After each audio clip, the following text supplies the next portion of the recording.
Li seranserê Tirkiyeyê ketkarên tenduristiyê ji bo başkirina şert û mercê karê wan, başkirina meaşê wan rojek dest ji kar berdan. Li Diyarbekir jî Yekîtiya Doktoran, Sendikayên Saxlemiyê jî di nav de nêzî 10 dezgehê û saziyên saxlemiyê li meydana Şeyx Saîd hatin bahev û li vir greva xwe ragihandin. Nêzî 20 sal berê pergelekî nû hat, navê pergelê veguhertina tenduristiyê bû.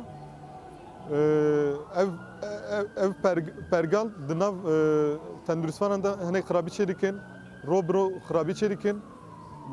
Mînakek bidim dibên işte 5 deqa carkî nexweşikî muayene bike. Ka 5 deqa carkî tu nexweşî bipirsî, tu tahlîl bixwazî, tu derman bidî, tu viya qîm nake. Gaw ku viya qîm neke, mirov nikare bigîje heqê tenduristiyê xwe. Nexweş nikarin bigîjin, pirsgirêk çê dibe. Rayadar eva 2 sal zêtirê dema ku em ji wan ji bo ku em daxwazê xwe bi wan re parve bikin, em randevuya ji wan dixwazin. Eva qasî 2 sala ye, wezaret ti carî bangewaziya me gudarî nake. Tiştê ku em ji wan re dibên em daxwazê xwe ji wan re dixwazin bêjin, goyê xwe girtine, çavê xwe girtine. Lê em êdî nema dayaq dikin. Em îro dîsa derketin kolana sê mehe çalakiyê me didomin em çi dixwazin em ji bûna keda xwe em dibêjin enflasyon zêde ye ji her tiştira zam tê serî da em dixwazin ew kê me ji bo ku maaşê me wek guncavê enflasyonê ser enflasyonê ve yekemî ne ve ve ji wî girîngtir ji wî zêdetir şert û mercê me giranin ji ber ku her ro hevalkî me lêdan dixwe hevalkî me birîndar dibe. Seroka Yekîtiya Doktorên Diyarbekirê Elîf Turan daxuyaniya hevpariya saziyê û dezgehên saxlemiyê xwend û destnîşan kir xwegihandina xizmetên saxlemiyê di şertên krîza ekonomîk de li Tirkiyeyê girantir biye û bihaya xizmetê jî ji berîka gel dertê. Wê îdia kir sîstema saxlemiyê êdî sekiniye, kar nake û hemî bar û kar li ser pişta xebatkaran dimeşe. Em îro ji bo çi me dev ji kar berde ne tenê ji bo me, ji bo tenduristiya gel jî.